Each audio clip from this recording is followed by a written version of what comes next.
Hello everyone, my name is doctor Amit Vas. This is lecture number 11.2। इससे पहले lecture में भी हमने समझा कि डेफिनेट और इंडेफिनेट इंटीग्रल क्या होता है और उसमें जो इम्प्रॉपर इंटीग्रल है कैसे उसको समझा कि कितने टाइप्स का होता है, और उसी इंटीग्रेशन पर आज हम बात करेंगे। तो ये ऑलरेडी हम डिस्कस कर चुके हैं। 6 तरीके के इंटीग्रेशन हमारे पास हैं अभी। Improper integral of first kind 3 types and improper integral of second kind 3 types. Improper integral of first kind, the 3 types is upper limit is infinity, lower limit is infinity, and both upper and lower limits are infinity.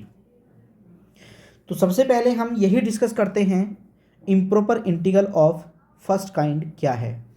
Improper integral of first kind type 1, यानी सबसे पहले हम पहले type को discuss करते हैं।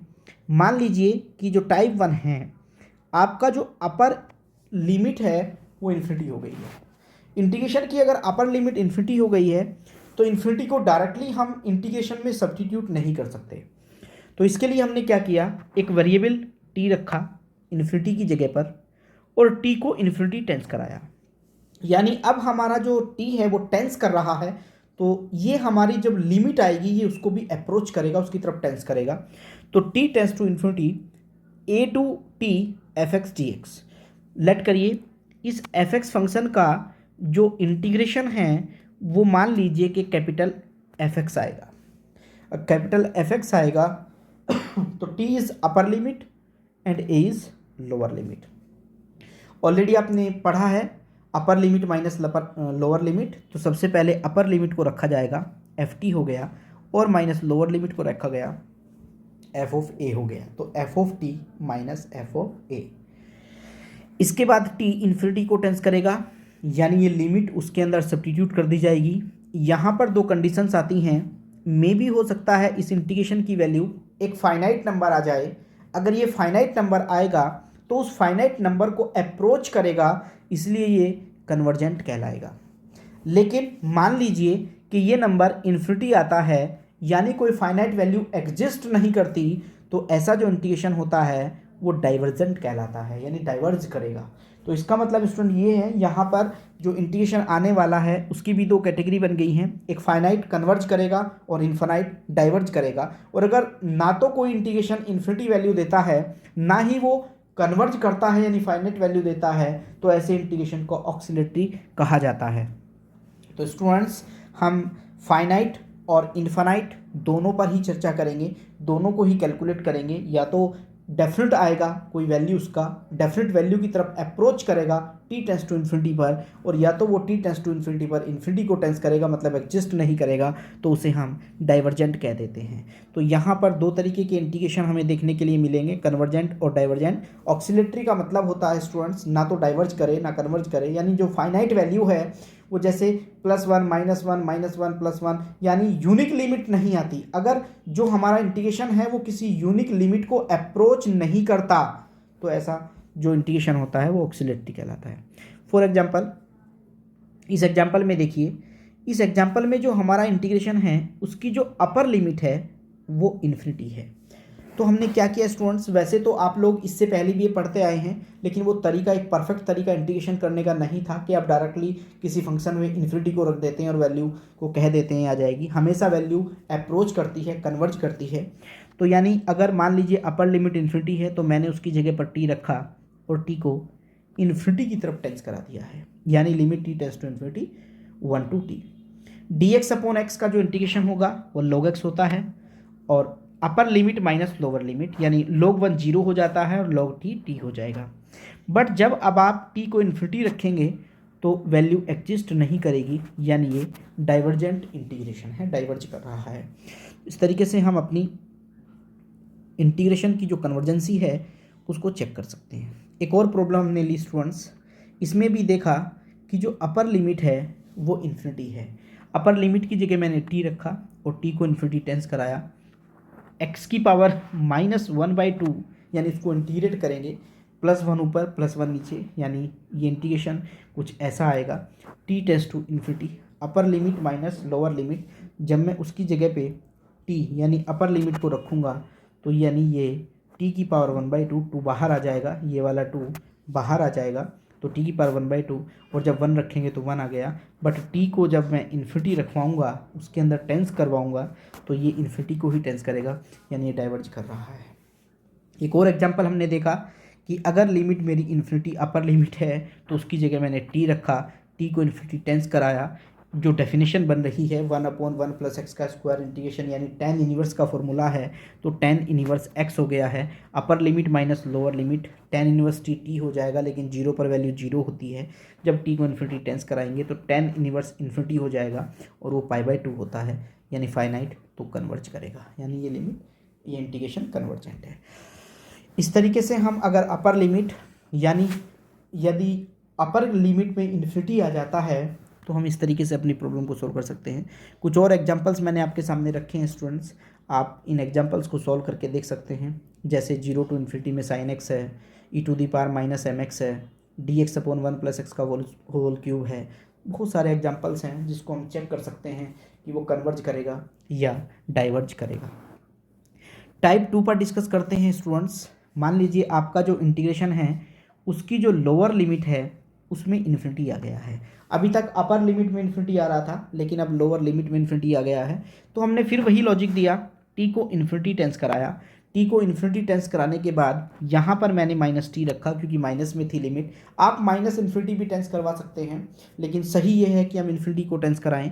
-t lower limit में आ गया और अपर लिमिट a हो जाएगी। मान लीजिए इस f(x) फंक्शन का इंटीग्रेशन कैपिटल f(x) होगा, तो फिर अपर लिमिट माइनस लोअर लिमिट, यानी f(a) और साथ में -f(-t), यानी कि ये फिर से -t के साथ बन गया है। t को जब हम इन्फिनिटी टेंस कराएंगे तो यहाँ पर दो वैल्यू में भी आ सकती हैं। एक फाइनाइट अगर आती है तो ये कन्वर्ज करेगा, और अगर ये इन्फिनाइट आती है तो ये डाइवर्ज करेगा। यानी इस तरीके से हम फाइनाइट और इन्फिनाइट चेक करके उसकी कन्वर्जेंसी को चेक कर सकते हैं। जैसे मान लीजिए स्टूडेंट्स, एक एग्जांपल है। इस एग्जांपल में देखिए आप, लोअर लिमिट -इन्फिनिटी है, मैंने उसकी जगह पर t को इन्फिनिटी टेंस कराया और इसकी जगह -t रख दिया है। e⁻−2 का इंटीग्रेशन e⁻2x/2 हो जाएगा। फिर अपर लिमिट माइनस लोअर, 0 पर 1 देता है, और e⁻−t, t की जगह पर जब इन्फिनिटी रखूँगा तो ये वैल्यू e⁻−इन्फिनिटी हो जाएगी। e⁻−इन्फिनिटी 0 होता है, यानी ये वैल्यू 1/2 हो गई है। तो चूंकि एक फाइनाइट नंबर आया तो इसलिए ये कन्वर्ज कर रहा है। यानी हम लोअर लिमिट हो या अपर लिमिट हो, दोनों से ही, दोनों तरीके से ही इन प्रॉब्लम को सॉल्व कर सकते हैं। कुछ एग्जांपल्स मैंने आपके सामने रखे स्टूडेंट्स, देखिए ध्यान से। यहाँ पर भी -इन्फिनिटी आया, यानी लोअर लिमिट में -इन्फिनिटी आ गया है। यहाँ भी अपर लोअर लिमिट में -इन्फिनिटी है। और एक यहाँ पर देखिए स्टूडेंट, मैंने हिंट दिया है कि अगर साइन हाइपरबोलिक x है तो उसकी जगह पर आप ये फॉर्मूला रख के उसको इंटीग्रेट करें, और यदि कोस हाइपरबोलिक x आ गया है तो आप इसे रख करके इस प्रॉब्लम को सॉल्व करें। यहाँ पर भी देखिए लोअर लिमिट में -इन्फिनिटी आ गया है, और इस क्वेश्चन में भी लोअर लिमिट में -इन्फिनिटी आ गया है। q² को कॉमन लेकर के p²/q² बनेगा, tan इनवर्स का फॉर्मूला हो जाएगा, इंटीग्रेशन किया जा सकता है। तो स्टूडेंट्स, ये मेरा टाइप 2 था, जिसमें कि हमने ये समझ लिया कि कैसे हम इन्फिनिटी लिमिट को एडजस्ट करते हैं, कैसे उसको सॉल्व करते हैं। टाइप 3 एक तीसरा टाइप है इंटीग्रेशन का। यदि मान लीजिए आपकी इंटीग्रेशन की लोअर और अपर दोनों ही लिमिट इन्फिनिटी हो जाती हैं।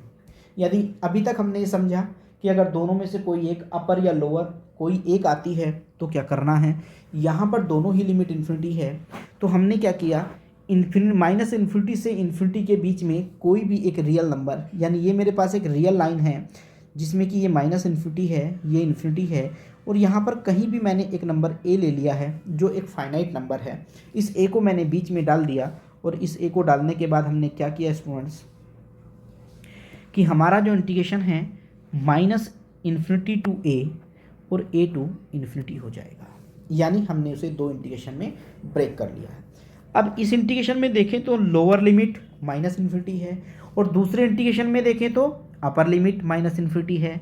यानी एक में लोअर का केस है और दूसरे में अपर का केस है।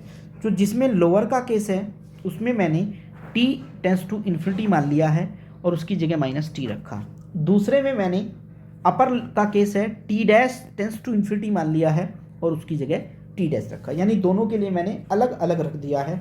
इसमें हम टाइप 2 लगाएंगे और इसमें हम टाइप 1 लगा रहे हैं, यानी दोनों के लिए एक में टाइप 1 हो जाएगा और एक में टाइप 2 हो जाएगा। अब चूंकि दो इंटीग्रेशन का सम हो रहा है, अगर दोनों ही फाइनाइट हैं, दोनों ही फाइनाइट हैं, स्टूडेंट ध्यान से सुनिए, अगर दोनों ही फाइनाइट हैं तो ये कन्वर्ज करेगा, और अगर इन दोनों में से कोई भी इनफाइनाइट है तो फिर ये डाइवर्ज करेगा। यानी दोनों फाइनाइट के बाद तो कन्वर्ज करता है, और यदि दोनों में से कोई भी एक इनफाइनाइट हो जाता है तो फिर ये डाइवर्ज कर जाता है, यानी डाइवर्जेंट कहलाता है। एक एग्जांपल देखते हैं। मेरे पास एक इंटीग्रेशन है जिसमें लोअर लिमिट माइनस इन्फिनिटी है और अपर लिमिट प्लस इन्फिनिटी है, यानी इंटीग्रेशन की दोनों ही लिमिट इनफाइनाइट है। उसने कहा इसको dx upon 1 plus x square is convergent and it's value is pi. हमें ये बताना है कि इसकी वैल्यू पाई आएगी।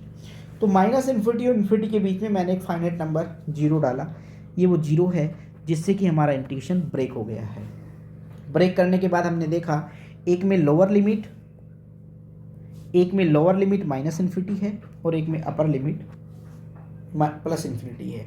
एक में हम टाइप 1 लगाएंगे, एक में टाइप 2 लगाएंगे। तो इसके लिए मैंने टी टेंस टू इन्फिनिटी और उसकी जगह माइनस टी रखा। इसमें भी टी डैश और t dash tends to infinity, यानी दोनों के लिए अलग अलग वेरिएबल का यूज़ कर लिया है। तो यहाँ पर देखें तो लोअर का केस और अपर का केस दोनों हम लगाएंगे। तो इसके लिए मेरे पास T tends to infinity tan inverse lower limit upper limit minus lower limit, और अगेन जब हम इस पर जाएंगे तो उसके लिए भी हमारे पास टी डैश यानी upper limit minus lower limit का कॉन्सेप्ट और t tends to minus infinity.